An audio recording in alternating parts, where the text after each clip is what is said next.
Tertúlia Bola Branca.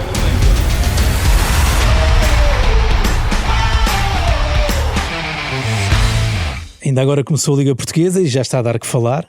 Os velhinhos rivais de Lisboa começaram com empates.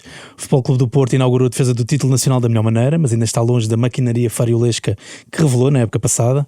Também os gigantes do Minho tropeçaram e o Gil Vicente, agora com Luís Pinto, em vez de César Peixoto, manteve o flerte com a vitória, enquanto o Marítimo, de regresso à primeira divisão, ganhou nos Barreiros ao Casa Pia. Um clube que subiu de divisão em 2022, regressando assim ao primeiro escalão do nosso futebol 83 anos depois, e dali não saiu mais.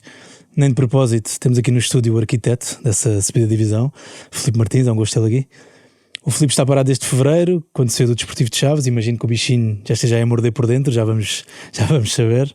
Connosco temos também Nuno Presumo, treinador, comentador de futebol, nesta rádio. Está no ar a Tertúlia Bola Branca. Vamos lá bater bolas, senhores. Filipe, Nuno, bem-vindos. Obrigado por estarem aqui no estúdio da Renascença de Lisboa. Olá Filipe, é um gosto estar aqui contigo. Obrigado, realmente. Antes de irmos à linga habitual sobre os grandes, um vício terrível que nós temos também aqui, quero perguntar-vos se estão expectantes em relação a alguma equipa, algum jogador, algum treinador, fora dos três grandes, se viram alguma coisa neste início de temporada que gostaram especialmente, Filipe? Assim, não consegui ver os essa jogos curta todos. amostra, claro, Sim, claro. Mas parece-me que houve muitas contratações. Acho que houve muitas contratações de jogadores estrangeiros, que acaba por ser sempre, por um lado, mau, por outro lado, bom, porque normalmente todos os anos aparecem excelentes jogadores estrangeiros no campeonato português, que há já há muitos anos que é visto como um trampolim para o top 5. E o mistério sempre gira, não sabemos bem quem é. E eu acho que pela amostra que eu vi, acho que o Famalicão recrutou ali 2 ou 3 jogadores também muito interessantes. O próprio Torriense na segunda liga, que também tem a Liga Europa este ano, também contratou muito, ao contrário daquilo que poderia ser expectável, e tem tido um sucesso no scout. Mesma coisa que o Alverca. O Alverca também recrutou lá muito fora. Tenho alguma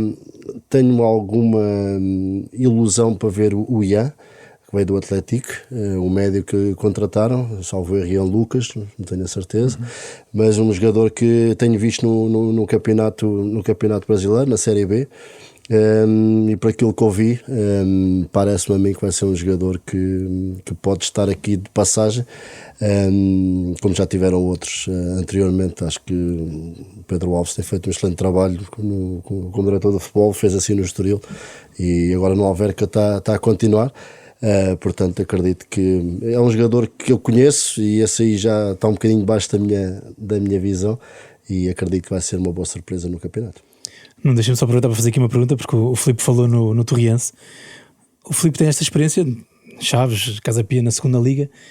Quão louco é esta coisa de fazer um plantel para atacar a segunda liga e estar na Liga Europa? Como é que imagina? Claro que é uma suposição, sabe? Acho que é um desafio bastante. Percebemos o que é que.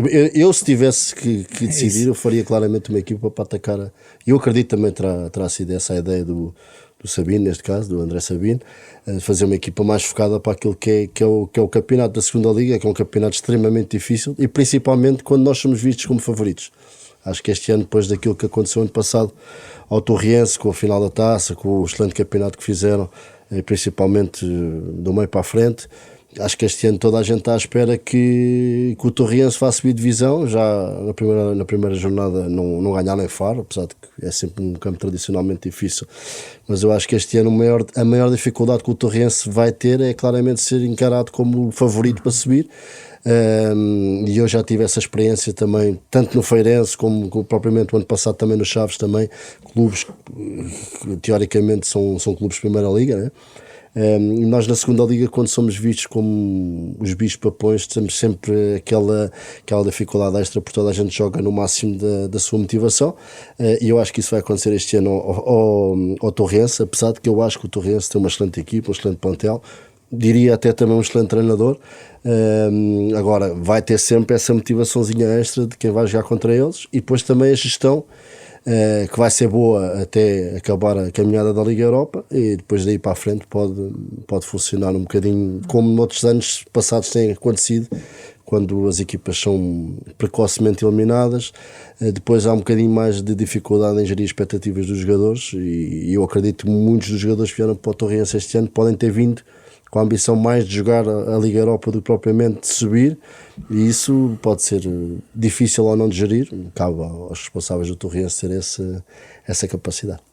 Nuno, equipa, jogador, treinador, algum futebol que queiras seguir especialmente? Olha, deixa-me só contar muito rapidamente a história do Filipe, porque eu sabia que o Filipe rapidamente ia chegar à Primeira Liga. Eu não sei se já te disse isto, acho que já o disse. O Filipe jogou contra mim um jogo de treino, era eu treinador do 1º de dezembro e ele treinador do Real, num ano em que tinha o Carlos Vinícius como ponta de lança, num ano até duro para o Real Massamá, mas eu estava ali no limite da linha lateral, o Filipe também, e a quantidade de feedbacks, mas sobretudo a qualidade do feedback que era transmitida para dentro, estou à vontade para o dizer. Portanto, os meus 57 anos permitem-me elogiar quando tenho que elogiar e derreter quando tenho que derreter. Mas na altura, no imediato, disse a quem estava ao meu lado: o Filipe vai dar treinador. E confirmou-se. O Filipe deu treinador, neste momento está sem clube, mas acredito rapidamente possa encontrar, porque a qualidade do trabalho é merecedora de que ele tenha clube. Passando à frente, relativamente à Primeira Liga, tu sabes, quando entram 11 treinadores, são 11, é muito treinador, 3 deles julgo nunca terem sequer treinado a Primeira Liga, é uma incógnita para todos os efeitos, mas pelo que eu tive a oportunidade de ver no decorrer deste fim de semana, eu quero te dizer que, e o Filipe já tocou no Alverca, e eu subscrevo, o Alverca, aquilo que fez ontem no Dragão, pareceu-me muito apelativo. Mas também é verdade que o que fez ontem aumenta já muitas expectativas para o que vem do campeonato. E não sei se isso é um sinal positivo.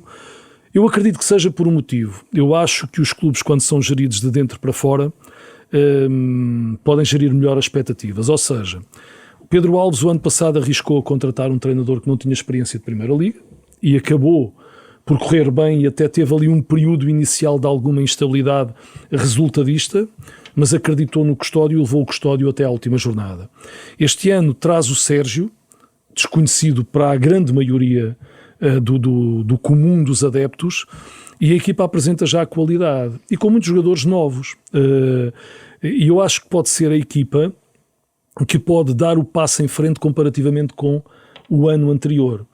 Se me falares do Famalicão, eu acho que o Famalicão é já um clube mais que sustentado, que tem que dar um passo maior relativamente às competições europeias. Ou seja, o Famalicão, com exceção da temporada anterior, ao contrário do que parece, muitos anos de Primeira Liga, nem sequer, em alguns deles, esteve à beira das competições europeias.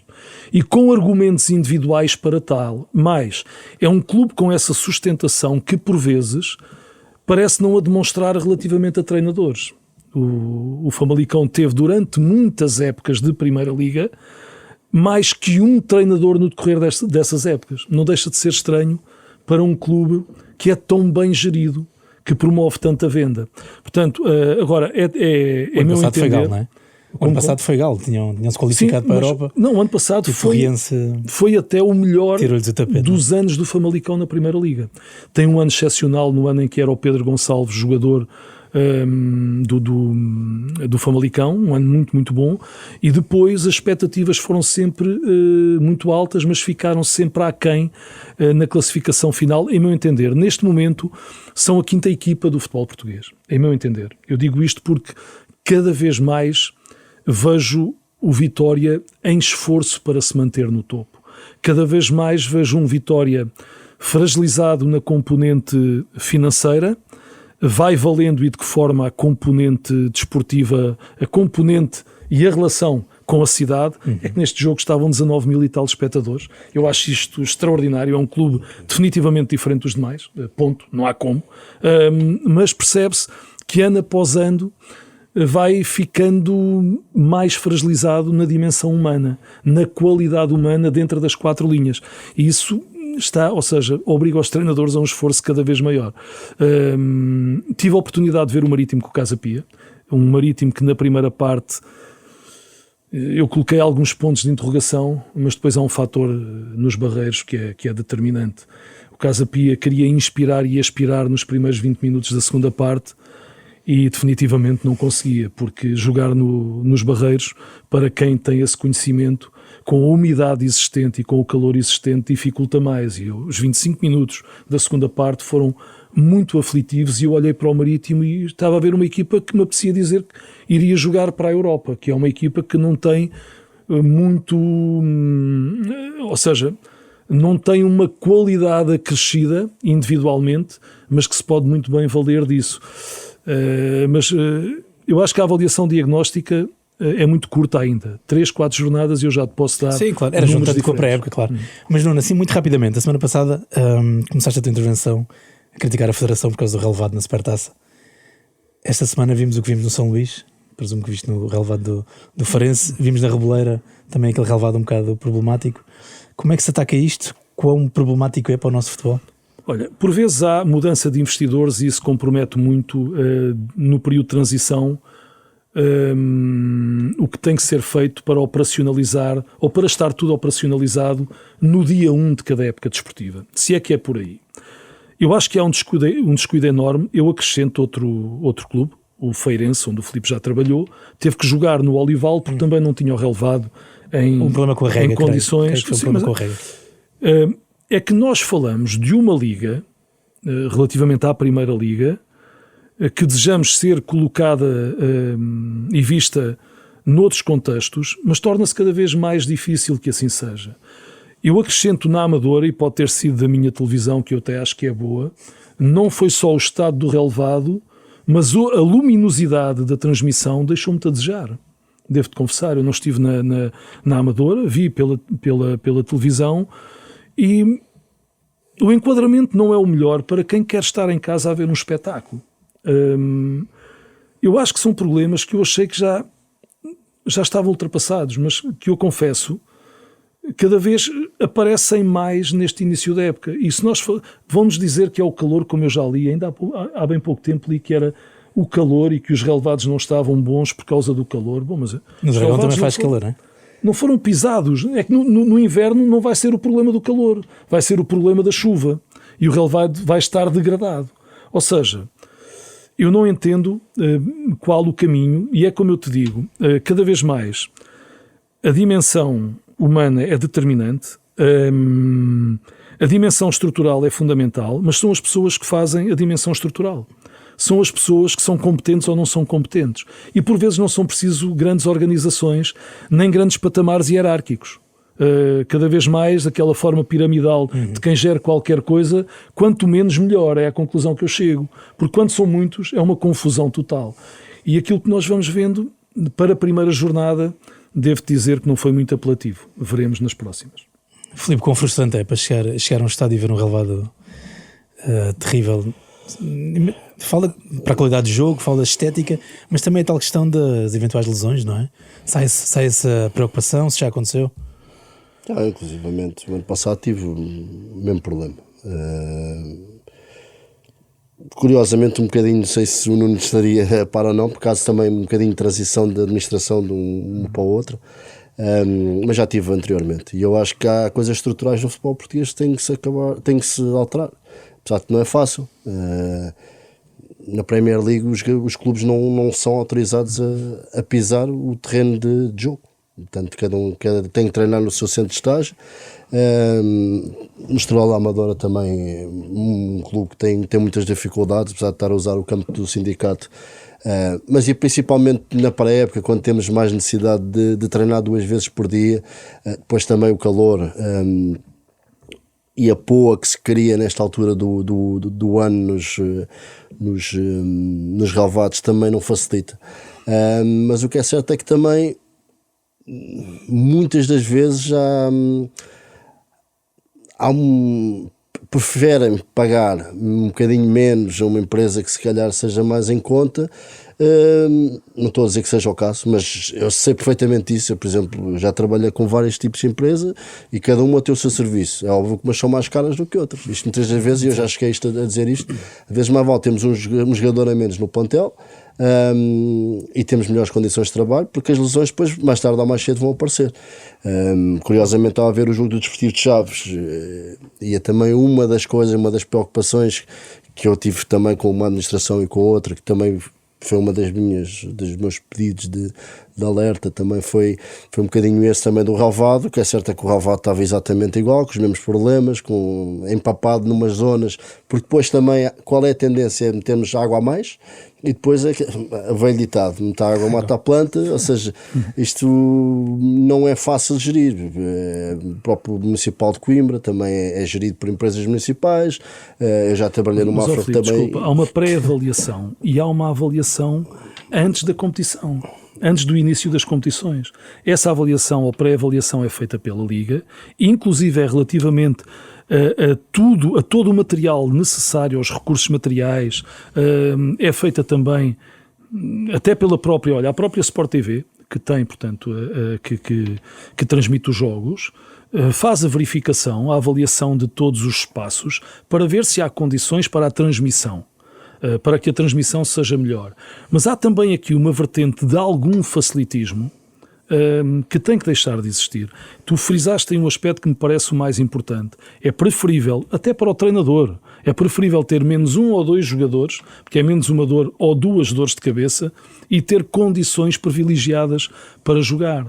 E esse ênfase não é dado quando deve ser dado. E no início da época o que acontece é que há desleixo, ponto final, há desleixo, não há rigor, há uma grande preocupação nas contratações, há uma grande preocupação pelo mercado, o que é normal e é ponto determinante, mas não pode existir desleixo com tudo o que paralelamente contribui para a evolução da competição. Porque, por exemplo, no Brasil, muito rapidamente, no Brasil eu tive a oportunidade de lá estar um ano, há relevados que são impossíveis de estar bons, ponto. Mas há outros fatores. Nós temos pelo menos um estádio completamente cheio. Aliás, temos todos os estádios completamente cheios, o que é uma maravilha, poder jogar àquele nível. Mas, mesmo assim, eu acho que relativamente aos relevados, com 2 ou 3 menos bons, há relevados de excelência. De excelência. Os relevados de São Paulo são todos muito bons. E o do Palmeiras, como não era bom, foi colocado sintético. Sim, há esse debate lá, não é? E há esse debate, realmente, do híbrido e tal, não. Tirando o do Botafogo, os outros sintéticos são maus. Ponto. São maus. Não, Botafogo, os elogios são imensos. Botafogo é top. Dizem que é perfeito. Aquilo que o Nuno disse é verdade. A relva é um ser vivo. E o ano passado, vou aqui falar ano passado, é o caso mais recente que me recordo, o nosso relvado de treinos estava, diria, ótimo, e houve um problema com a bomba da rega, que acho que foi aquilo que aconteceu também no estádio do Feirense agora neste fim de semana.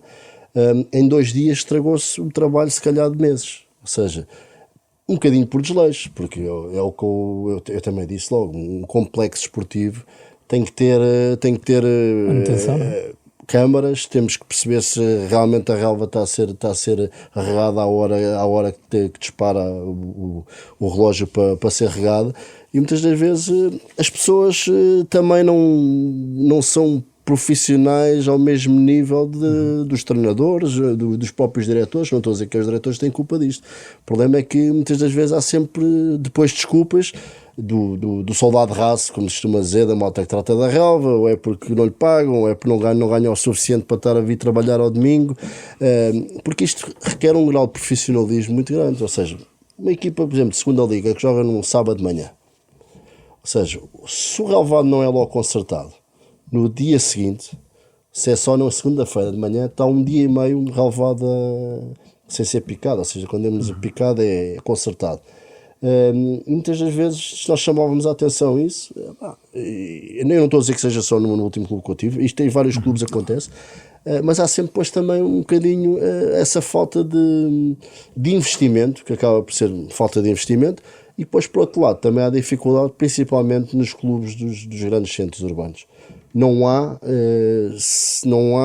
espaços para fazer campos de treino sem ser deslocados daquilo que é, por exemplo, lembro-me do Casa Pia, a alternativa que tínhamos era Palmela, onde havia terrenos. Um terreno para fazer 2 campos relevados aqui na zona de Lisboa é um valor, é um estádio. E isso muitas das vezes acaba por ser, se calhar, um passo que a própria Liga e a Federação têm que dar no futuro, para termos os relevados como deve ser, porque nós vemos os relevados da Premier League há 15 anos, do tempo do Alan Shearer, do Gascoigne, que são lamaçais nestes comentários da Netflix que vemos e agora são campos de excelência. Porquê? Porque se deixou de treinar lá em cima, porque houve mais investimento, porque as coisas, nós não temos aqui um clima diferente dos outros. Agora, também não é só em Portugal que há maus relevados, só que nós, se queremos vender aquilo que é o produto, se queremos vender um jogo da Liga Portuguesa para lá fora verem, se ouvir um relevado, como vi na Supertaça, não quero estar aqui a individualizar, o próprio agora contra o Sporting, o Estrela, e outros que vão aparecer, o campo dos Barreiros também não estava bom, também estava muito mal, que eu também vi o jogo, estava muito mal, e não é por falta de água. Eu acho que há ali zonas que até por excesso de água. Deixa-me só meter esta.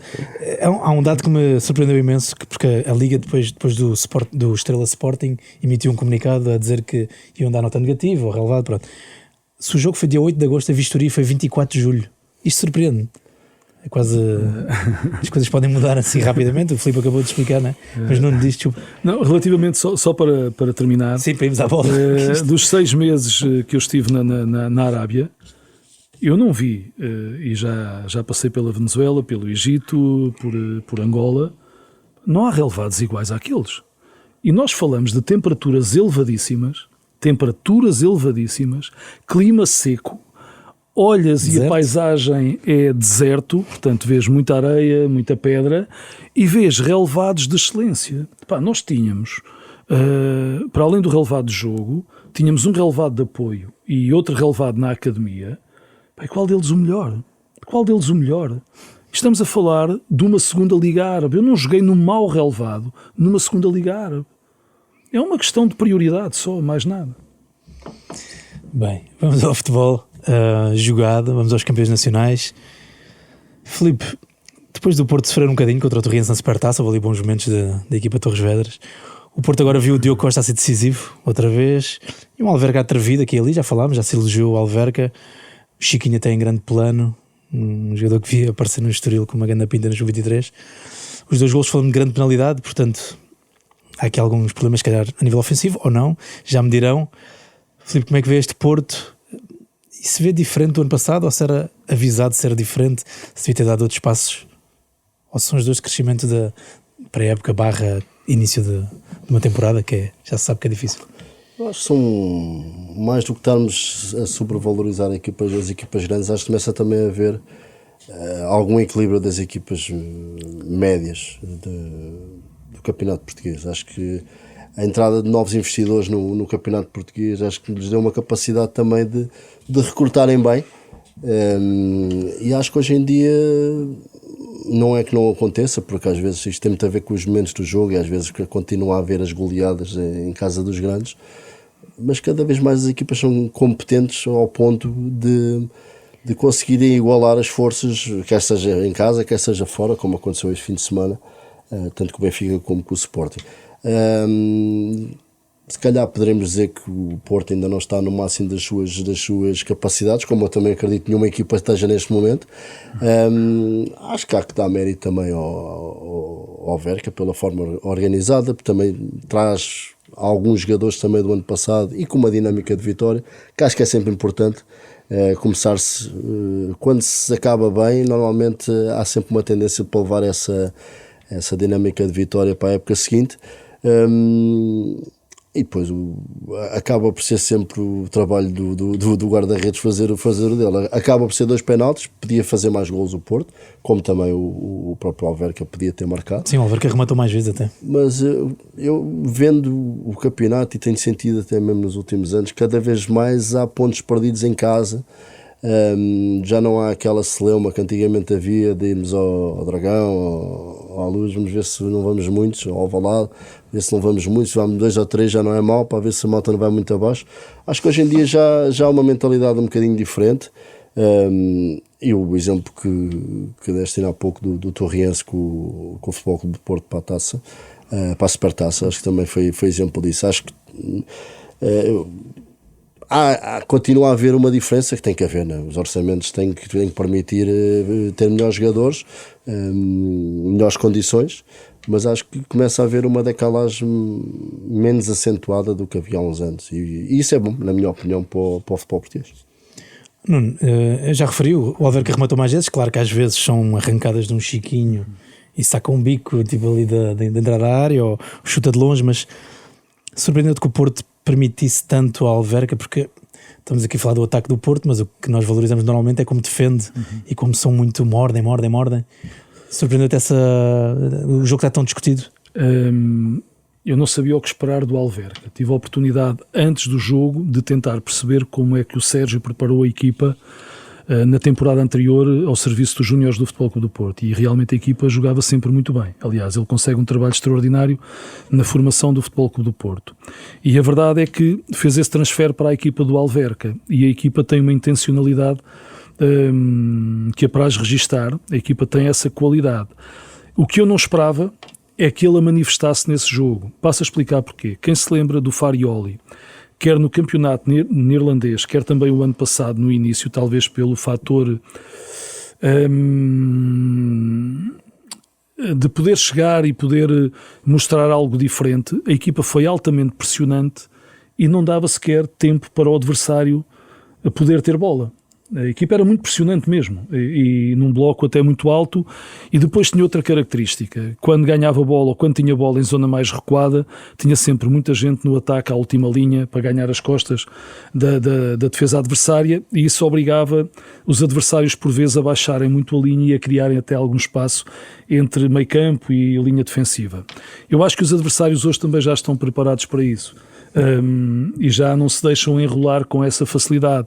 O que eu achei estranho no Futebol Clube do Porto foi a quantidade de passes simples falhados no decorrer da primeira parte, e na segunda parte também. E não foi por causa do relevado. E não foi por causa do relevado. Mas não é muito normal quando os jogadores são praticamente os mesmos, ou seja, já há ali aquelas tais sociedades e o conhecimento dos jogadores. Agora, atribuir só de mérito ao Porto e não atribuir algum mérito ao Alverca não me parece correto. Mas também não me parece correto só atribuir mérito ao Alverca e de mérito ao Porto. Eu acho que, eu disse a semana passada, acho que quando se ganha algo não pode existir a lógica da estagnação. É preciso acrescentar algo mais. E até dou como exemplo nessa tentativa de acrescentar algo mais, porque eu ano passado nunca vi o Borja a jogar a partir da direita. E ontem entrou para jogar a partir da direita. Eu não sei se é meramente casual ou se há uma intenção de acrescentar algo mais ao jogo com o Borja, porque eu habituei-me, no bom início da época que ele teve a temporada anterior, para além do andamento que dava no corredor, ele vinha com facilidade para dentro e procurava associar ou até rematar, parecia muito bem na zona do segundo posto para finalizar.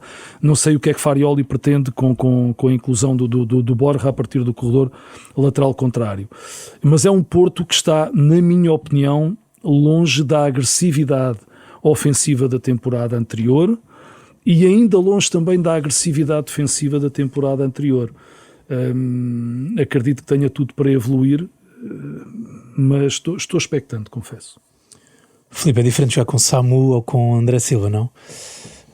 Até na questão da pressão, de como é que isso funciona, e se calhar, especulando, o Borja Sanz à direita até pode ser um elogio para o avançado finalizador. Não sei se vai ter mais bolas para encostar vindo com o extremo com o pé natural, não sei. Eu estou só a especular. O André Silva fez um gol 9 anos depois, sofreu os 2 penaltis, fez um grande ano, a época passada no Elche, volta ao clube do coração, fez o gol 25 pelo Porto. Como é que vê esta chegada? E isso é diferente, se o Samu é mesmo aquele, vocês nos chamam chatos, o avançado chato, não é? Muda muito a pressão do Porto ou não, sem Samu?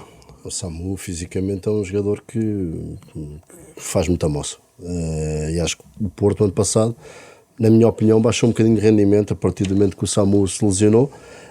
Sentiu essa, não é a mesma coisa jogar com o Denis Gul, e as próprias características também do André são muito diferentes, ou seja, acho que mesmo essa dificuldade de cobrir a profundidade nas costas, o Samu metia medo também nesse aspecto. Não era só um jogador forte dentro da área, nos cruzamentos, na finalização. Acho que aliava também essa capacidade de conseguir ir buscar a bola na profundidade. Não tanto o André não tem a velocidade que o Samu tem e a potência física de se encostar e ganhar um duelo e isolar-se. É capaz de ser, são características diferentes. Isso, provavelmente por isso mesmo é que se calhar o Farioli o ano passado optou um bocadinho mais por experimentar um PP, se calhar muitas vezes ao lado direito, e este ano pelo facto do PP, o Piatusevski ainda não está a 100%, ou seja, ele pode estar a tentar perceber se o Borja pode ser possibilidade para o lado direito, ou eventualmente se calhar pode até nem ser possibilidade para nada. Também pode acontecer um bocadinho isso, porque pode perder espaço. Ou seja, eu acho que na esquerda, com o momento do PP, com o Piatusevski voltando e estando ao nível que teve o ano passado, provavelmente à esquerda veríamos um Borja como terceira opção, o que se calhar é muito curto para aquilo que é as expectativas dele e para o investimento também foi feito pelo jogador. Ou seja, acaba por ser um bocadinho, digo eu, uma possibilidade de ver se resulta ali, e também para motivar o jogador, porque se o jogador ficar só fidelizado à esquerda e se começa a perceber que um jogador estrangeiro, que há sempre uma coisa é termos um jogador da formação, pode ser visto como uma terceira opção, e se calhar para ele é bom. Um jogador que veio claramente com a ilusão de ser titular no Porto, passado primeiro para terceiro, pode ter um efeito contrário àquilo que é bom para um grupo. E provavelmente o Farioli está a ver se consegue ganhar uma solução à direita, ou eventualmente, se não correspondesse, pode ter uma situação, nem sei se por acaso não é aquele jogador que quer sair, como ele falou. Houve um jogador do plantel que manifestou que queria sair, não sei quem é, sinceramente, especula-se um outro nome, mas não sabemos ao certo, eventualmente até pode ser ele. Porquê? Porque as expectativas dos jogadores é muito importante. Ele, ano passado, quando chegou, teve um impacto muito bom no início, foi perdendo algum protagonismo. Este ano o PP, aliás, já no final do ano passado, parece que começou a encarrilar naquilo que é as ideias do Farioli. Agora, voltando um bocadinho à pergunta inicial, acho que o Samu é claramente um daqueles jogadores que acrescentou ao futebol português e tem um impacto, na minha opinião, ao jogo do Futebol Clube do Porto, porque aquilo que o Nuno disse é muito, muito verdade. A primeira fase de construção do Porto, para mim, é a melhor primeira fase de construção do futebol português. Na primeira fase de construção. Falta depois um bocadinho do último terço, que é disfarçado um bocadinho com os valores individuais. O Porto tem jogadores no último terço muito fortes mesmo, mas a primeira fase de construção do Porto é muito forte. Demorou, na minha opinião, muito tempo a ser descodificada pelos adversários. E depois, mesmo em relação a este último jogo, não podemos esquecer que tivemos um treinador que enfrentou o Porto que conhece muito bem aquelas ideias. Aliás, recordo-me do Farioli ter tido uma troca de ideias com os treinadores da formação do Porto, explicar-lhe as suas ideias e tudo isso, e é sempre importante quando nós conhecemos bem as ideias do treinador adversário. Acho que não vai fazer no decorrer desta época. Não vai fazer no decorrer desta época, não volta a ter esses meetings com os treinadores da abertura. Mas até nesse aspecto acho que é importante também para o futebol português não haver estes tabus, por exemplo, de se demorar a chegar à Primeira Liga. A ver se treinadores havido agora do Sub-19 do Porto, o próprio Gião, ano passado, teve a sua primeira, ano passado não, 10 anos neste caso, teve a sua primeira experiência como treinador principal, salta para o Sporting B, neste momento está na Primeira Liga. Eu acho que isso também é bom, acho que é bom para toda a gente, cada vez tenhamos mais capacidade. Mas pronto, basicamente é um bocadinho aquilo que eu acho em relação ao Porto do ano passado para este ano, mas também acho que é uma equipa que ainda tem muita margem para evoluir. Não resisto a perguntar sobre o Rodrigo Mora. Nós somos uma espécie de lesados do Mora, já ouvimos o Nuno falar sobre isso, portanto vou aproveitar rapidamente o Filipe estar aqui. Como é que vê um jogador destes, percebe que não é um problema para o treinador, mas percebe que pode não encaixar e que frustra um bocado as pessoas e, enfim, mendigos do bom futebol como nós, que andamos para aqui? Ou é o que é, e o futebol é implacável, não há espaço, e quem ganha tem razão, não é? É trágico às vezes no futebol, mas se calhar é um miúdo. Como é que vê? Faz-lhe bem sair ou é esperar? Eu acho que vendo de fora, né? Portanto, Claro. não sou um fervoroso e penso como os adeptos.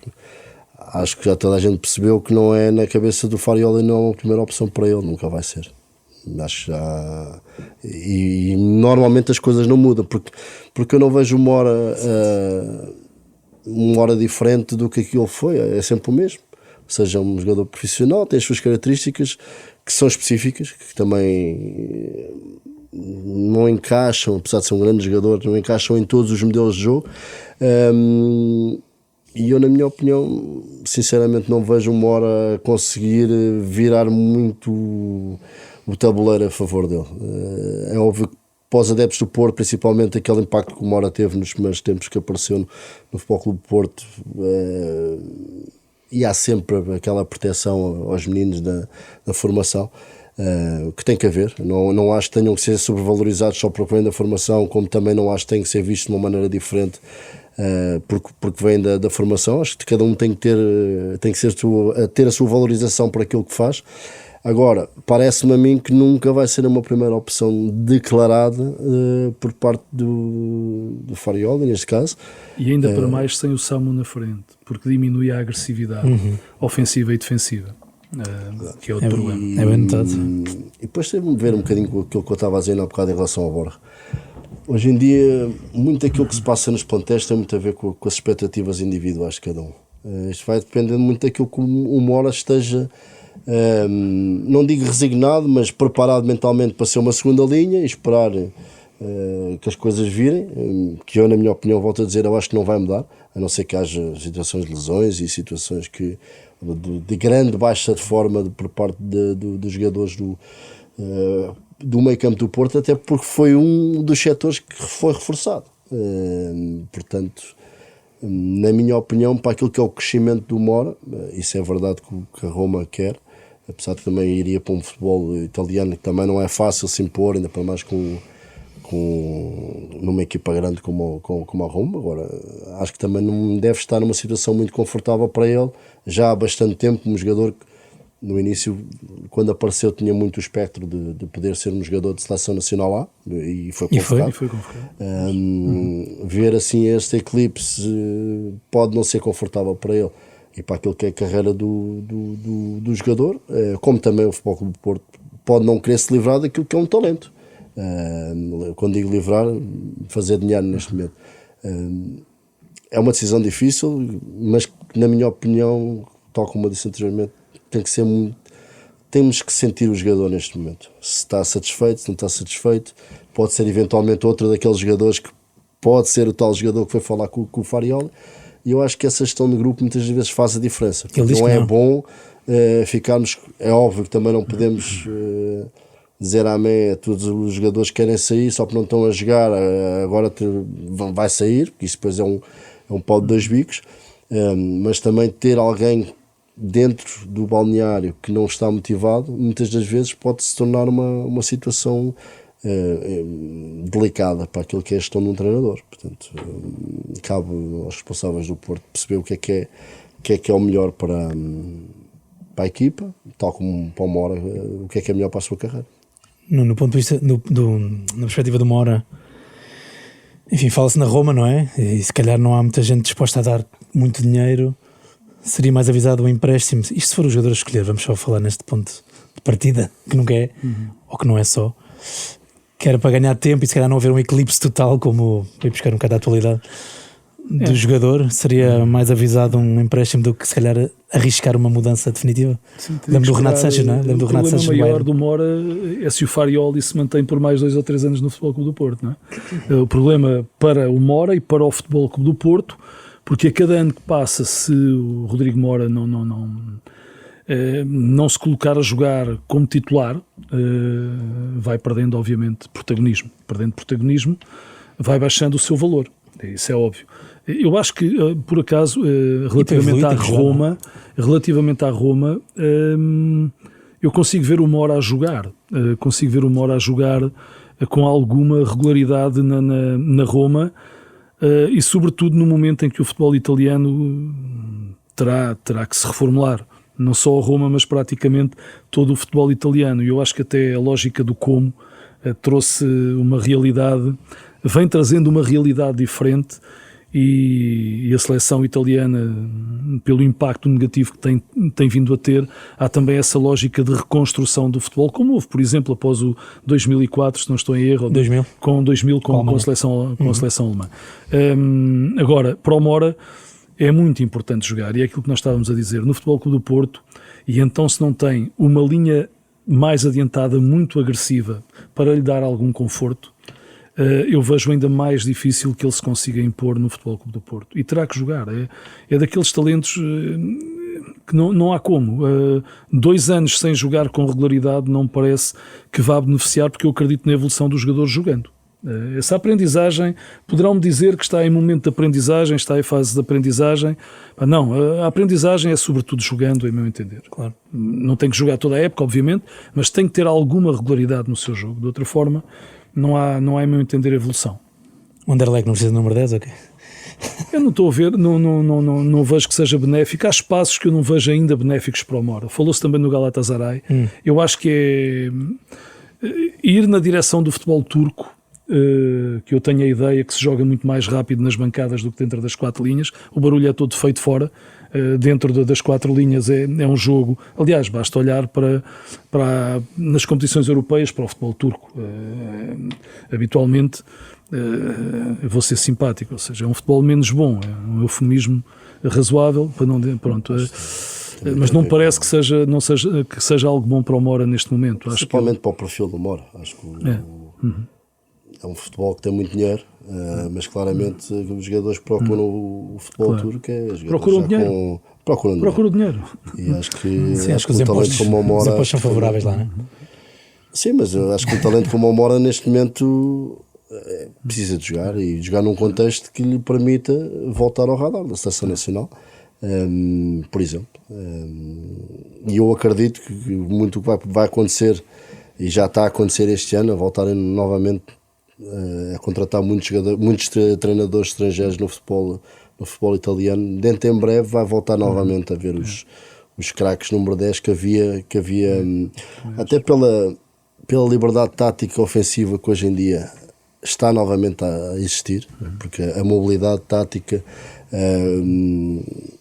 acho que cada vez mais vai em direção àquilo que desapareceu há uns anos. Isto é uma previsão que eu tenho.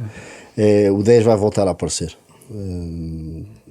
Com a mobilidade que há, com a troca posicional que há, vai começar a haver um bocadinho mais esse. E depois aliado à capacidade física que todas as equipas hoje em dia têm.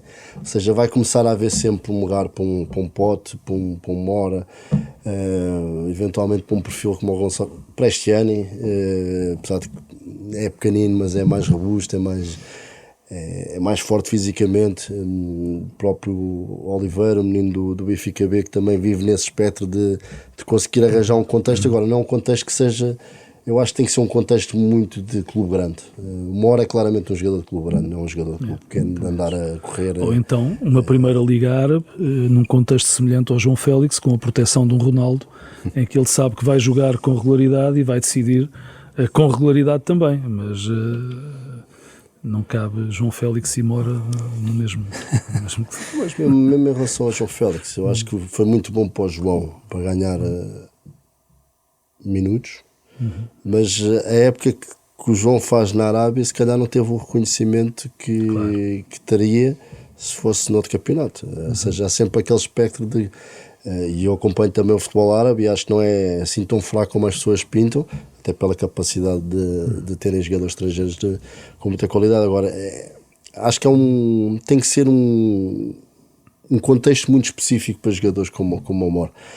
E o Mora é claramente um jogador diferente dos outros. Agora, precisa ter muita bola, precisa ter uma equipa que domine o jogo. Pelo menos é essa a ideia que eu tenho. Mas noto que o futebol está a evoluir para uma coisa menos posicional e mais fluida. O dinizismo estava certo. Fernando Diniz antes de tempo. Isso é um bocadinho mais complexo. Acho que é capaz de ser a ideia. Eu não sou treinador, deixem-me as minhas. É capaz de ser a ideia de jogo mais fora da caixa que há. Bocadinho. Maravilhoso. Vamos então ao Sporting, à Reboleira. Nuno, conta-nos. Estava 2-0 aos 59 minutos. Lá está, vocês treinadores vivem do acerto às vezes de um jogador.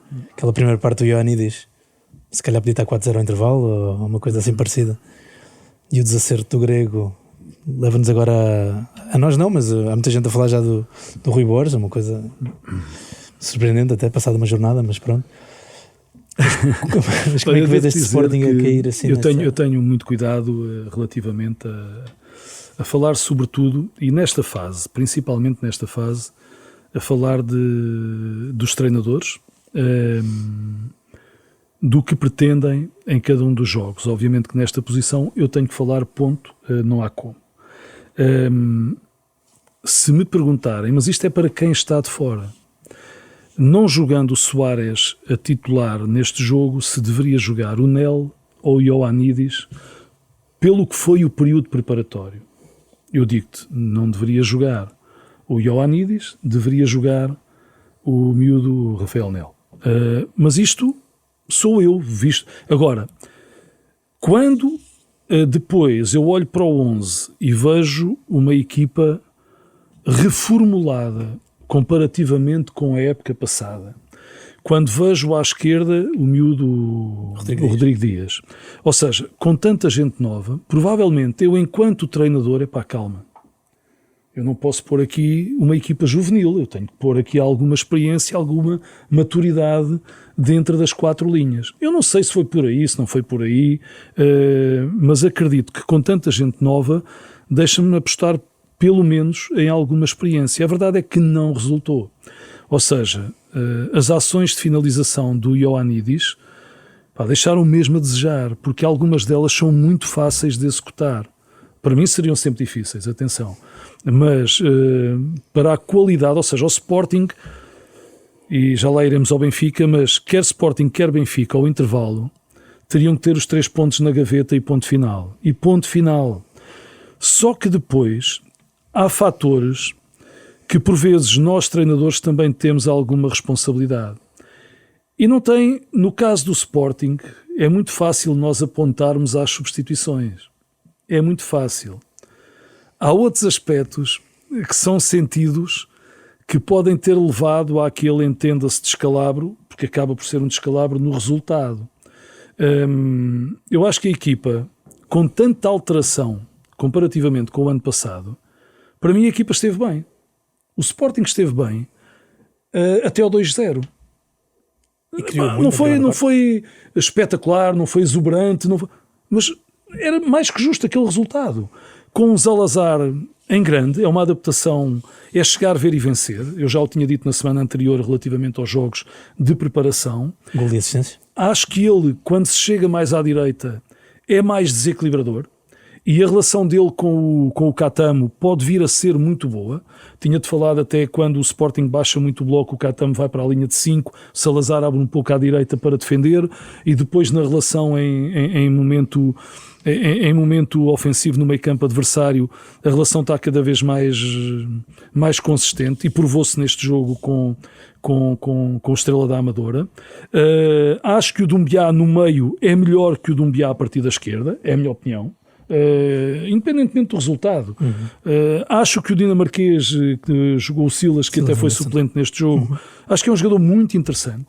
Poderei estar enganado e poderei estar a ver mal, mas a verdade, o miúdo teve muito bem, o Flávio Gonçalves teve bem, lá está.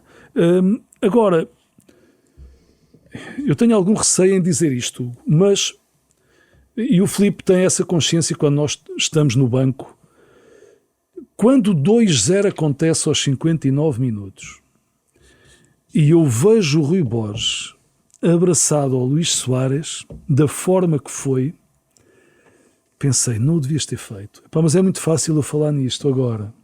Mas são aqueles momentos em que eu não imagino, ou por outra, imagino que tenha sido dito, mas imagino também a quantidade de jogadores que estão ali no banco e o que pensaram naquele momento. E a verdade é que o jogo acabou ali. Agora, ou acabou porque pensaram estar ganho, porque é impensável o Sporting estar em vantagem no marcador e permitir ações de 5 contra 3. Repara, não é igualdade numérica. É 5 jogadores do Estrela contra 3 jogadores do Sporting. Eu não queria acreditar no que estava a ver. A equipa desligou por completo o botão. E o Pepa a ligá-la, não é? E o Pepa a ligar, obviamente. O Benito, um golito, como é que é? Pronto. Mas a verdade é que o Sporting desapareceu do jogo. E não foi por falta de condição física. Desligou o botão mental do jogo, é a minha opinião. Não te consigo, repito, dizer o porquê, mas aquele momento em que está o Ioannidis para sair e faz o 2-0, e há aquele abraço no imediato ao Luís Soares, minha nossa. Pensei, vamos ver como vai acabar. E aconteceu. Filipe, antes de irmos a este jogo, pelo menos a estas ideias novas do Sporting, pelo menos um meio campo diferente, com ideias diferentes, lembro-me sempre, até porque Rui Borges à primeira jornada já está a ser contestado, lembro-me sempre de uma entrevista do David Moyes ao The Athletic, se não me engano, em que assume que é muito duro, ou foi muito duro na vida dele, quando especulavam com a vida profissional, com a vossa vida, não é? De poder ser despedido ou não, estar ali a forca, quão violento é isso. E pareceu uma conversa muito humana, muito... Felizmente não tenho esse hábito, mas realmente a partir dali então deixo tocar nesse tipo de conversas, porque pode ser, realmente é dizerem-me que eu vou perder o meu trabalho aqui e amanhã tens filhos, resolve-te, não é? Isto agora exagerando e tornando pessoal, mas se calhar o Filipe já sentiu um bocadinho isso quando a imprensa começa a especular com saídas e pessoas se calhar a pedir quão violento pode ser para o treinador. Tenho esta curiosidade, não sei se quer entrar por aí, se nos quer dar essa partilha, mas sim, acho que é importante saber, até para humanizar o homem que treina, não é? Acho que a pior coisa para um treinador é começar com o rastilho mais curto uma época. E no caso do Rui, a final da Taça de Portugal ano passado fragilizou, mesmo que o tenham renovado o contrato e tentado lhe dar uma força. Acho que é claramente um ponto que vai debilitá-lo para esta época, que só os resultados é que depois o podem mudar. Na minha opinião, vendo de fora, não sou treinador, mas também sou adepto de futebol, claro. Portanto, e percebo que acho que houve uma tentativa de virar o ciclo no Sporting, claramente que há, a venda do Pote, a venda do Trincão, a saída do Human, ou seja, claramente há, eu vou se calhar aqui tocar ao querer quebrar o Sporting Ruben Amorim, claramente jogadores muito ligados ao Ruben, até mesmo por alguns meetings que tiveram nas próprias férias, por aquele que é o passado, que se vai criando relações entre os treinadores e os jogadores e tudo isso. E depois há o desconforto de Trincão sai, o Pote quer sair, Jenny Catano quer sair, o Soares falava-se que foi triunfinho eleitoral. Há depois também o episódio da saída dele logo antes do jogo, ou seja, deixam o Rui numa posição muito delicada, ainda para mais quando estamos a falar de um clube com a grandeza do Sporting ou do Benfica ou do Porto, seja o que for. Ou seja, eu consigo perceber a ideia que o Rui teve com as substituições que faz, ou seja, claramente um jogo que estava a ficar partido, ou seja, o que é que ele pensa? Vou segurar aqui o meio campo, vou meter três jogadores fortes no meio campo. Parece-me a mim que o Luís Soares não entrou com o mindset necessário. Aliás, há um episódio muito peculiar, que é o árbitro vai ao Gonçalo Inácio e vai dizer para falar com o Soares para ter cuidado nas abordagens táticas, porque ele claramente estava-se a querer auto-expulsar. Não vejo isso. Estamos Isto aqui vai ao encontro do tal abraço que eu te disse a quando do segundo gol. Sim, porque quando e houve o caso durante a semana, né? Supostamente da ida para o balneário, depois o regresso. Vamos agora meter-nos no lugar do Rui Borges, como também já sai nos clubes mais pequenos, na imprensa local. Quando nós temos que, por muito nós queiramos depois desculpabilizar a atitude do jogador, a atitude que o jogador, e ao sair para fora, quando estamos a falar dentro de uma academia como o Sporting, um episódio como o do Luís Soares, quando sai para fora, ou seja, é um sinal qualquer treinador não gosta que aconteça. Ou seja, logo aí há um sinal que mete um treinador em xeque, ter que ir justificar uma coisa por uma conferência de imprensa, depois a seguir sai outra notícia que não é castigado, nem vai começar o jogo no banco. Depois compreendo perfeitamente a inclusão do Ioannidis, pelo facto de até vem de uma lesão. Está o Flávio Gonçalves na equipa, está o Rodrigo Dias na equipa, provavelmente quis até proteger esses dois jogadores, dando também algum conforto a não estar a meter 3 jogadores da equipa B ao mesmo tempo, não. E também respeitando aquilo que é o jogo de um Estrela, que é sempre um jogo muito complicado. E depois o Rui também foi infeliz, porque a ideia que se calhar eu ou o Nuno, no lugar dele, poderíamos ter, que é este jogo está meio partido, falta aqui 30 minutos, fizemos o 2-0, vamos refrescar a frente de ataque, vamos meter o Dumbiá a fechar mais um bocadinho o lado esquerdo, vamos dar aqui músculo ao meio campo, que o campo também estava a ficar pesado. O que é certo é que depois há aquilo que o Nuno disse, eventualmente porque a equipa também se calhar não gostou daqueles sinais que estavam a ser dados pela entrada de alguns jogadores. Não quero também só estar a individualizar o Soares, foi aquilo que me chamou mais a atenção. Não, até porque, Filipe, desculpa lá, aquela perseguição que ele faz a um jogador do Estrela, e quando surge, era claramente para vir para a rua. Claramente um jogador depois que não está focado naquilo que é o depois de um abraço do equipa. Treinador, a quando da substituição. Há jogadores aos quais, porque igualdade não é equidade, são coisas distintas, e nós estarmos. Há jogadores que devem ser abraçados. Há outros que devem ser tratados de uma forma completamente antagónica, colocados ali no cantinho, porque nós sabemos que com eles bater de frente é desprezá-los. Ter o respeito deles é desprezá-los. Eu não estou a dizer que é o caso do Soares. Há outros que não, que precisam mesmo do nosso mimo, do nosso carinho. Não é? Esse aspecto acho que é um bocadinho um traço do eu conheço bem o Rui.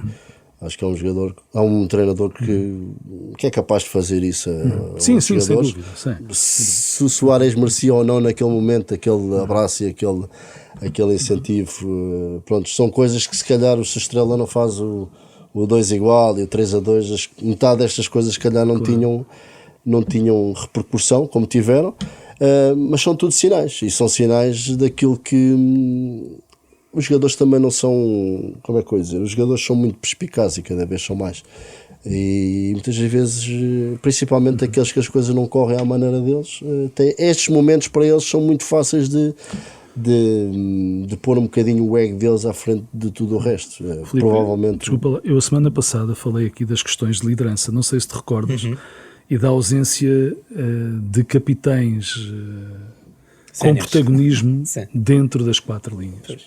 Eu acho que até nesse aspecto do futebol, aliás, do Sporting e do Benfica. Porque eu quero acreditar que quer com o Sporting, quer com o Benfica, depois de uma e outra equipa estarem em vantagem, com essa devida liderança dentro das 4 linhas, as coisas teriam sido, acredito eu, substancialmente diferentes. Há aqui outro fator, e relativamente ainda ao Rui, que eu tanto aprecio e tenho sido um defensor, ou seja, não tenho, ao longo dos tempos, desde a chegada do Rui ao Sporting, não tenho sido daqueles que hoje diz muito mal e que amanhã diz muito bem. Acho que o Rui precisa de ter um impacto comunicacional superior, e alguém que terá que trabalhar isso com o Rui. O Rui não pode ser visto como uma imagem somente de alguém humilde e bom rapaz. Acho que o Rui é muito mais que isso. A organização da equipa do Rui é muito boa, entra no Sporting num momento até delicado e consegue colocar a equipa a jogar quando não era expectável que o conseguisse, e mais, este ano volta a estar fragilizado numa outra linha. E acho que aí há alguma responsabilidade de quem lidera o Sporting. Este plantel definitivamente não é construído pelo Rui. Acho que as pessoas têm que saber isto.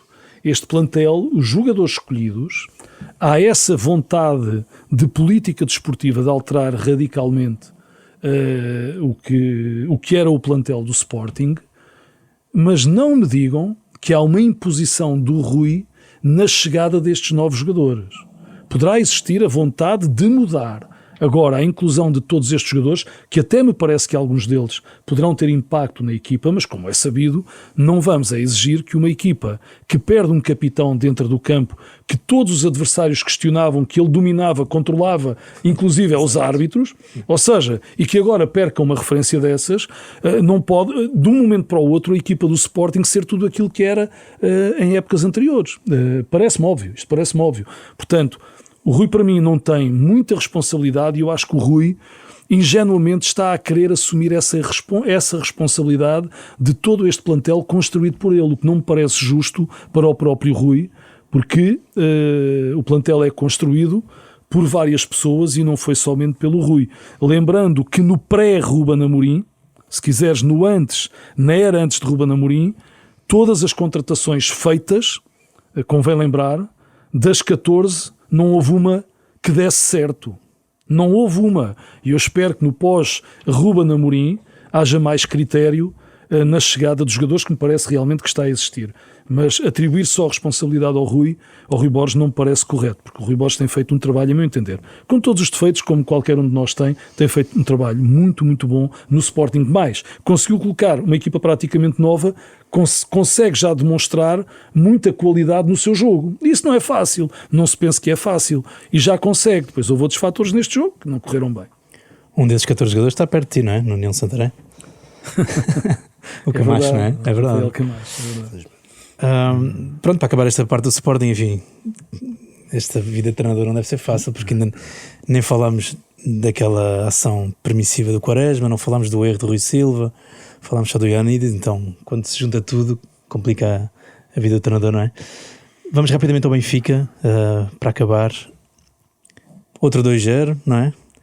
Mais uma primeira parte que parecia quase um massacre a certa altura, não é? Houve ali uma bola no poste do Académico, mas houve um Benfica já com algum andamento a atacar a baliza. Filipe, não sei se viu o jogo, não sei se conseguiu ver estes jogos todos, mas não sei se viu o jogo, se gosta do que é que o Marcos Silva está a tentar criar ali, e pronto, e como é que vê esta coisa de chegar à segunda parte e quebra-se um bocadinho e vai-se por aí abaixo e começa a dúvida a entrar, não é? É um pouco aquilo que eu disse, tem muito a ver com... Era importante, depois daquilo que foi a época passada, o Benfica entrar a todo o gás, porque só assim é que a cabeça dos adeptos muda. Eu acho que o Benfica fez o suficiente, por muito mérito que o Viseu, que o Académico Viseu tenha tido, não baixar os braços, e teve 2 vezes a perder, mas claramente o Benfica, um bocadinho até como ao Sporting, pode claramente resolver o jogo antes. E para mim fazia o suficiente para ganhar. Eu gosto da ideia do Marco, acho que o Benfica tem uma ideia ofensiva bastante interessante. Leva 2 golos de bola parada, um golo de livre lateral, outro de canto, que eu também considero que uma equipa com o nível do Benfica são 2 golos que claramente são evitáveis. O Marco estava frustrado com essa questão. Mas eu acho que a pressão que existe no Benfica é um bocadinho diferente, até pela ausência de títulos relevantes nos últimos tempos, e acho que o Benfica vai estar sobre brasas, desde a contestação ao Presidente, ao Rui Costa, tudo isso.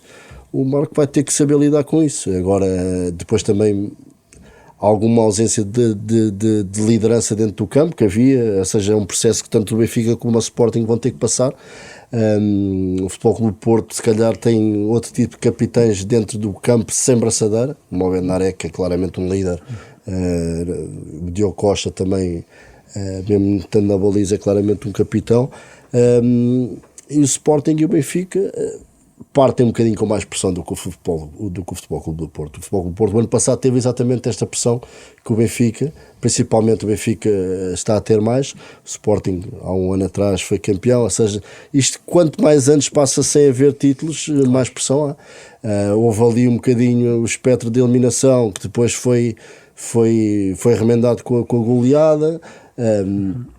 Agora também não vai fugir esta eliminatória. É importante carimbar com a passagem à Liga Europa o Benfica para acalmar um bocadinho as coisas, mas é óbvio que que ninguém estava à espera, que o Benfica empatasse contra uma equipa que se viu este ano na Primeira Liga, que está a fazer um excelente trabalho a nível de projeto, tem um projeto muito interessante, mas é óbvio que toda a gente esperava, principalmente em casa. É muito mais escandaloso o Benfica perder pontos em casa contra o Académico de Viseu do que o Sporting empatar na Reboleira, que é sempre um campo muito difícil. E portanto são jogos completamente diferentes. Não acho que o Benfica tenha cobrado, acho que o Benfica até acabou em cima, um bocadinho, se calhar um bocadinho mais com o coração do que com a cabeça, mas acabou claramente por cima do Académico de Viseu. Até ao final podia ter havido golos, mas a dimensão de um clube como o Benfica não permite estes deslizes, e vai ser mais uma pedra no sapato que os dirigentes, e o Marco vai ter que saber lidar, mas acho que também o Marco está mais do que preparado para perceber para onde é que vai, porque quando aceitou vir para o Benfica e deixar o conforto do Fulham, percebia que ele próprio também iria crescer com essa experiência. Treinar o Benfica, com todo o respeito que eu tenho pelo Fulham, não tem nada a ver. Uma coisa é jogar sempre para ganhar, outra vez é jogar para o meio da tabela, e quando a responsabilidade, a maior parte das vezes, está do lado contrário. Num clube como o Benfica, ainda para mais com, eu diria, com o investimento, que acho que o Benfica este ano voltou novamente a investir bastante. Um bocadinho, alguns problemas que o Sporting está neste momento a ter, acho que o Benfica também os pode ter um bocadinho mais para a frente, principalmente se o Pavlidis não sei eventualmente se o Camilo Duran vai ter capacidade mental para ser uma segunda linha, porque eu não o vejo acima do Pavlidis. Pode eventualmente, e já houve um ou outro episódiozinho que revela um bocadinho o temperamento dele. Acredito que o Marco também o conhece bastante bem e pode moldá-lo, porque parece-me a mim claramente um perfil muito selvagem, um perfil com muito pelo na venta, que pode trazer alguns problemas. E mesmo esta situação do Pavlidis, que tem estado a ter um comportamento dentro do campo exemplar, na minha opinião, para aquilo que eu tenho visto, mas também acredito que o dinheiro que possa mexer um bocadinho com a cabeça das pessoas, e eu acho que isto é um bocadinho transversal a todas as equipas. Acho que até dia 1 ou 2 de setembro, salvo erro, que quando fecha, isto vai haver em todos os plantéis, e cada um à sua medida, com a sua dimensão. Vai haver jogadores que preferem sair, outros que os próprios clubes também querem vender. Este mês, primeiro mês da época, e mesmo o mês de janeiro, são meses muito difíceis para gerir, quer seja pelos diretores, que também não é fácil ser diretor, mas também principalmente pelos treinadores, que precisam ter uma estrutura muito forte, e aquilo que o Nuno disse acho que é verdade.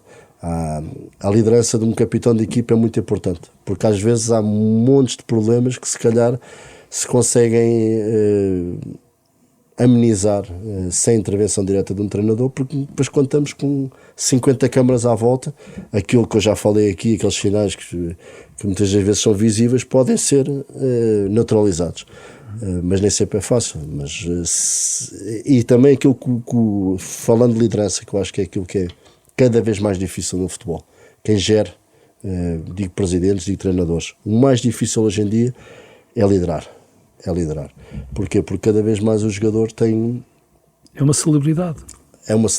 E isto muitas das vezes, se o jogador não estiver alinhado, é muito fácil desalinhar, porque tem muita facilidade em se nós quisermos mostrar que não estamos satisfeitos, há muitas maneiras de mandar cá para fora, mesmo não seja diretamente, e isso muitas das vezes acaba por estilhaçar um treinador. Espero com o Rui, temos agora aqui a falar do Rui, volto a dizer aquilo que tu disseste do Rui, subscrevo a 1000%.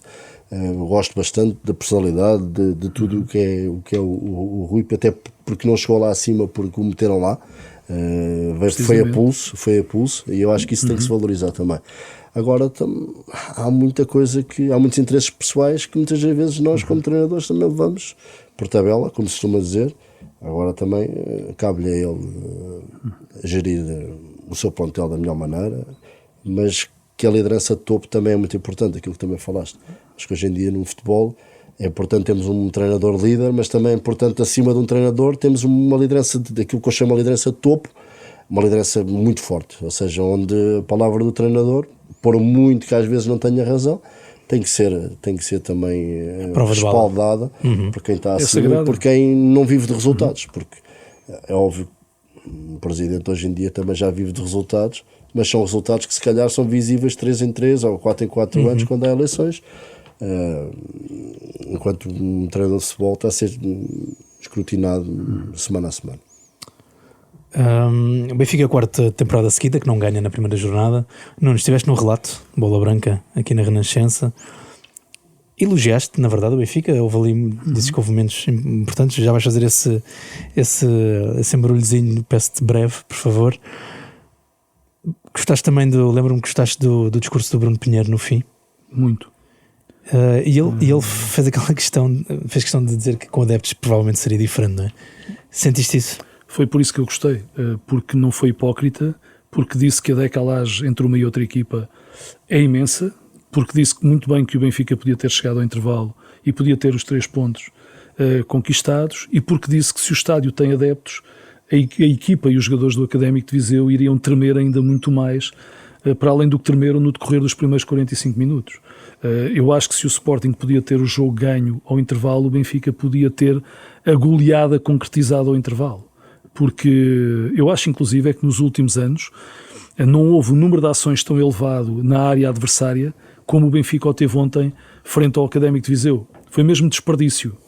Ou seja, o Benfica teve qualidade a construir, a criar, coloca, e acho que é uma das vantagens deste Benfica do Marco Silva, coloca muita gente na área para poder finalizar, muita gente mesmo, e com boa ocupação racional do espaço, isso é ótimo. E o Benfica tinha que ter ganho aquele jogo, porque o Bruno esteve mesmo entregue à sorte nos primeiros 45 minutos. Tem esse mérito depois de manter a equipa dentro e consciente que podia alcançar algo mais. E é aqui que me parece que o Benfica ainda pode trabalhar um pouco mais. É que depois de ter chegado ao 2-1, é o momento para fechar o jogo. Porque há jogos assim. Há jogos em que os treinadores sentem como é que é possível eu poder estar a golear, não estou a golear, o adversário vai lá e faz o gol do empate, se eu faço o 2-1 a seguir, calma, não preciso, se fizer o 3-1 que seja em contra-ataque, se tiver que ser. E a verdade é que o Benfica continua a achar que estava tudo muito fácil e não leva de vencida esta partida. Acho que teve muito impacto a ausência de adeptos, sim, mas não é razão para o Benfica não ter alcançado os 3 pontos. Muito de mérito na finalização, no decorrer dos primeiros 45 minutos. Acho que foi um jogo muito lúcido. A segunda parte não foi tão lúcida, mas as oportunidades continuaram a surgir muito rapidamente. Acho que se eu há 2 semanas, depois da derrota com o St. Gallen, qualquer adepto do Benfica, acho eu, colocou as mãos na cabeça, porque dizer que foi mau é ser muito simpático. Acho que há uma evolução enorme no jogo ofensivo do Benfica. E é muito mérito, obviamente, de quem está a trabalhar. Concordo com o Filipe, e para quem teve a oportunidade de continuar sentado, como nós estivemos a comentar o pós-jogo e a olhar para os jogadores que estavam a fazer o treino no final da partida, sem falar em nomes, mas é perceptível que a gestão e liderança são fatores determinantes para que este Benfica possa ter sucesso. Não são só as boas dinâmicas que a equipa apresentou em campo. Aliás, por isso é que é perigoso, por vezes, colocar os jogadores no final dos jogos a fazer aquele treino, porque dá para perceber há muitos sinais ali, umas caras feias, que se percebe as dinâmicas da equipa, ou por onde podem caminhar as dinâmicas da equipa. E o Benfica vinha de 2 vitórias muito consistentes, independentemente dos adversários. O Benfica jogou muito bem, repito, e muito rapidamente. Eu sei que queres acabar, mas todos nós, o Filipe tem isso, eu tenho isso, qualquer um de nós tem isso. Quando se prepara um jogo, no plano de jogo, contempla-se também as substituições que se podem fazer. Há muitas substituições que vêm de casa, e é muito bem feito. Porque pensamos que o jogo vai ditar aquilo. Mas nós sabemos de antemão que o jogo, por vezes, dita outras coisas. Pois há outros fatores. É que não podemos ligar sistematicamente ou falar sistematicamente sobre o que é dito relativamente ao jogador A, B ou C ou D. Um pequeno exemplo. Sheldrup, na semana que antecede este jogo, passa a ser um jogador fundamental para o Marco Silva. Logo disseram na comunicação social, muitos dos entendidos em futebol e conhecedores de balneário, obviamente que estou a brincar, estou a ironizar, que até que enfim que aparece um treinador que dá confiança absoluta a um jogador que ainda não foi titular, a um jogador que, a meu entender, na forma física ótima, vai ser sempre titular, que é o Sheldrup. A verdade é que isto condiciona o treinador, ou condiciona alguns treinadores. É que o Prestiani estava só a fazer um jogo fabuloso a partir da esquerda. Não há como negar isto. O jogo do Prestiani era fabuloso. Mais um golaço? Ele faz um golaço a partir da esquerda. E quase que é uma obrigação colocar o Sheldrup dentro do campo. E quando se coloca o Sheldrup dentro do campo, obviamente que o Prestiani vem para o lado direito, mas estava a ser o melhor jogador a partir da esquerda. Estava 2-1. É que estava 2-1. Talvez naquele momento, mas lá está, eu também era, mas atenção, eu defendo o Marco Silva, porque era a substituição, depois de tudo o que ocorreu durante a semana, normalmente eu teria que pôr o Sheldrup a jogar. E pensei, ok, o Sheldrup na esquerda vai continuar a dizimar, vai criar dificuldade ao Rubinho, o Prestiani vai para a direita e vai continuar a ser ativo, mas talvez, provavelmente o Rios, no meio, tirando o Sudakov, daria uma consistência maior ao meio campo. E é curioso que o lance que antecede, o início do lance que antecede o 2-2, a bola é perdida na área pelo Sheldrup e depois vem por aí fora e depois dá um canto ou não sei o quê, depois dá um lançamento de linha lateral e do lançamento de linha lateral acaba por dar o 2-2. São pequenos pormenores. E depois a bola parada, o Filipe já o referenciou também, acho que o Benfica tem muito a evoluir nesse aspecto. Agora, repito, dimensão ofensiva da equipa do Benfica, em meu entender, empolgante, dimensão defensiva a trabalhar, e o Marco terá que ter aqui, na gestão liderança, um punho muito forte, porque é muito importante que o Marco faça tal como o anterior treinador o estava a fazer, com moral para o fazer, porque se a liderança não é forte de cima, o treinador não pode ter receio algum, e eu acredito que o Marco não vai ter receio algum, até porque neste contexto, o mais prejudicado, a quem os adeptos vão atirar, disparar primeiro, não é para o Marco, a meu entender. É para o presidente do Benfica. Portanto, o Marco tem essa salvaguarda de poder ter uma liderança muito forte. E eu acredito que a vai ter. Só uma nota de destaque, porque o Benfica naquela primeira parte manda 2 bolas ao poste. Foi retirada uma bola quase em cima da linha quando o Barreiro bateu na baliza, não é? E o Everton, guarda-redes, fez 8 defesas ao longo do jogo. O homem do Barra. Do Barra, não é? Que faz parte do grupo do Offenheim, do Académico, da terceira divisão. E chega aqui... 18º classificado na Série C. Está a sofrer na Série C. É verdade. Mas, é gira a história. É gira, pronto. Mas sabes que o Académico de Viseu apresenta-se na Luz só com 2 alterações relativamente ao ano passado. Foi o Mestanza no meio, o Seitil até ficou de fora, entrou na segunda parte, e tinha um guarda-redes que dava pontos ao Académico de Viseu, que era o Domangril, o esloveno, que acabou por sair. E o Everton esteve para o primeiro jogo muito bem. Alguma dificuldade na segunda parte com os cruzamentos fechados, a bola passava à sua frente e é minha, é do defesa, e o Benfica naquele momento não foi muito agressivo, os jogadores do Benfica no ataque à bola, mas teve pormenores muito, muito interessantes entre os postos, e acabou por ser, em meu entender, fator decisivo também para o empate. Vamos ver se Clóvis acaba mesmo no clube ou não. Bem, é jogador claramente para altos voos. Mas em relação a isso estavas agora a dizer, por acaso lembrei-me de uma coisa que já tinha ouvido há uns anos atrás, e o Léo Link do Estrela teve uma expressão que acho que foi muito isso. Vamos a falar dos guarda-redes brasileiros. É do Botafogo, não é? Eu vejo muito futebol brasileiro, o Nuno já esteve no futebol brasileiro, provavelmente. Eu acho que a intensidade da bola, não sei se é pelos relvados serem mais rápidos, aqui, até porque a grama em alguns estádios é diferente, mas eu acho que a bola, o bater da bola, os guarda-redes dizem que têm muita dificuldade quando chegam à Europa, porque a bola sai muito mais rápida do que... Aliás, o primeiro gol do Benfica, ele nem tem tempo de se fixar. O guarda-redes está a recuar quando o Pavlidis bate na baliza. E o Léo Link faz uma defesa por instinto, também de um remate, agora não me lembro. E vê-se claramente que ele faz assim. estas bolas são muito mais imprevisíveis, apesar de que o Brasil também mas já tem se um usa Nike, potencial extraordinário. mas a forma como, sim, eu acho que o guarda-redes brasileiro, acho que foi aquele que evoluiu mais no futebol brasileiro nos últimos anos, claramente foi a classe dos guarda-redes, que antigamente era o tendão daqueles, né? O calcanhar daqueles. E agora, para mim, acho que o futebol brasileiro, aquilo que traz de melhor para a Europa é claramente. Deixa-me só dizer isto muito rapidamente. Eu sei que nos estamos a esticar relativamente aos guarda-redes brasileiros. O guarda-redes do Torriense, o Adriel, trabalhou comigo no Bahia. O Adriel, que é um rapaz fantástico, esteve no AVS o ano passado, no AFS. Atlético. Enfim, o Adriel tem um potencial. Ele era titular do Grêmio, depois bateu de frente com o Renato Gaúcho, com o grande Renato Gaúcho, que não é fácil, mas é uma grande personagem, e foi para o Bahia. E no Bahia ele tinha umas condições enormes para ser titular, com mais estabilidade, que é um ótimo rapaz, devo dizer, é um ótimo rapaz.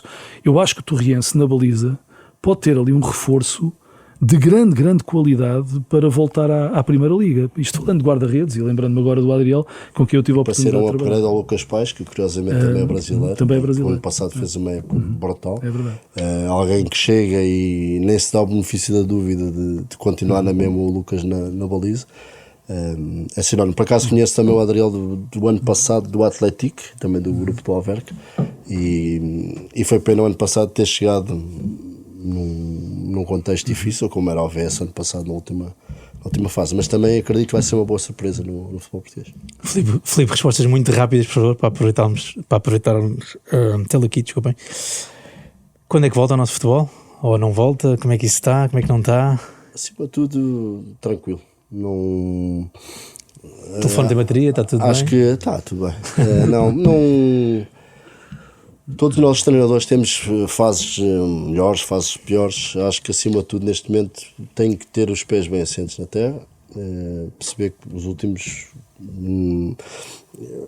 acho que este agora em Chaves, o último em Chaves foi um bocadinho diferente dos dois anteriores da China, e China um contexto completamente diferente, o Estrela da Amadora também uma situação muito rápida e que já passou. Passado Chaves acho que são coisas um bocadinho impares. Primeira volta onde acabamos na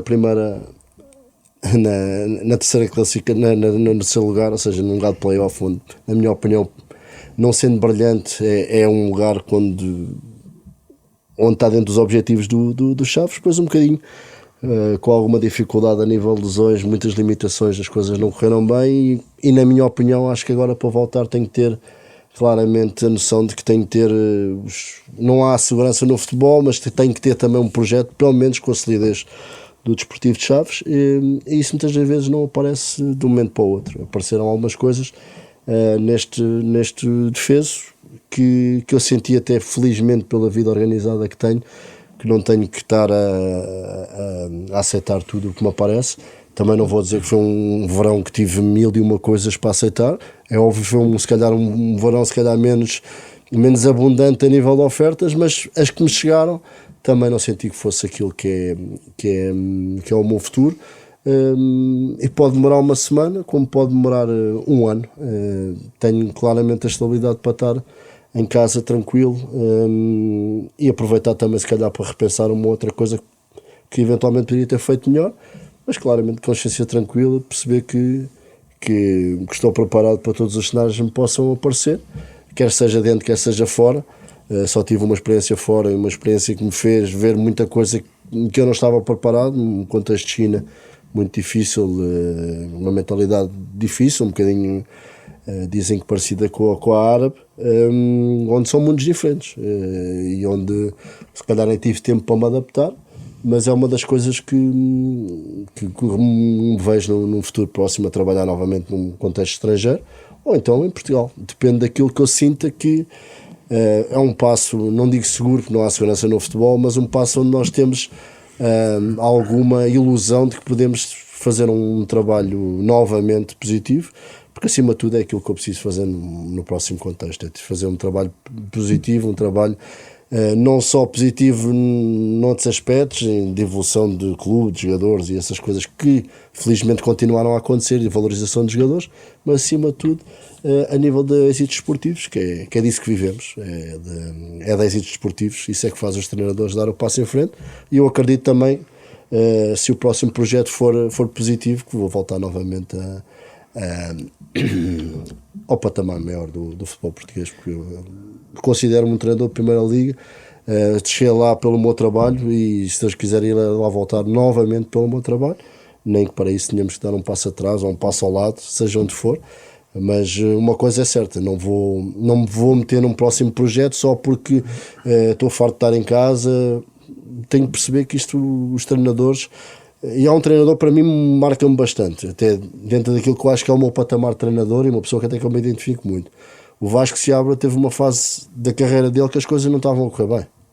E teve um ano, acho que nem treinou. E foi ao Sub-23 depois do aparece Estoril. no Sub-23 do Estoril, onde toda a gente poderia pensar, o Vasco Seabra vai para o Sub-23 do Estoril. E felizmente as coisas correram bem nesse ano, vai para o Mafra a seguir e volta à Primeira Liga, salvo erro pelo Boa Vista, no ano seguinte.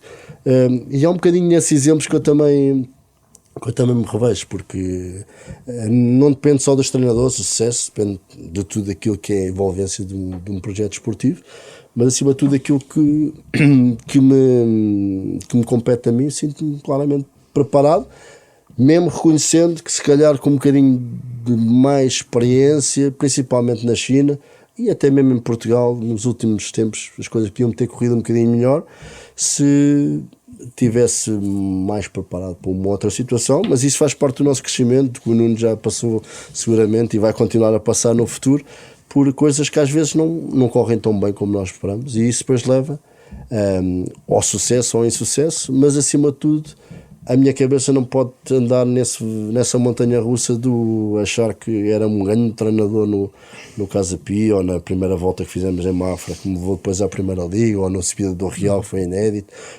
Tudo o que eu fiz de bom para trás também não me pode nem iludir para aquilo que é o futuro, como também nos últimos tempos também não me pode mandar abaixo, porque felizmente tenho 10 anos de treinador, não sou treinador há 2 ou 3 anos agora, só quando tive 2 ou 3 projetos menos bons. Tenho coisas para trás que não as perdi e há outras coisas que também não vão mudar, que vou continuar a ser exatamente aquilo que eu fui, porque acho que tem que ser essa a essência para eu voltar novamente ao sucesso esportivo. Estou curioso, mas tenho que responder mesmo numa frase. Nessa vida organizada acaba o kickboxing, não é? O Filipe anda aí a dar uns socos e uns pontapés no saco. Sempre tive... Consegue treinar kickboxing quando está a treinar? Como não, eu tenho Faz-lhe bem? Eu tenho um pedigree de artes marciais já anterior do futebol. Ok. Ou seja, sou cinturão castanho de karaté, fiz muitos anos de karaté. Depois comecei a jogar profissional, só treinava nas férias, pronto, para manter a forma, quase sempre férias. Depois também tenho um familiar meu, é familiar porque é meu compadre, considero família, sou padrinho da filha dele, que é o Ricardo Fernandes, que também continuo a alimentar esse bichinho.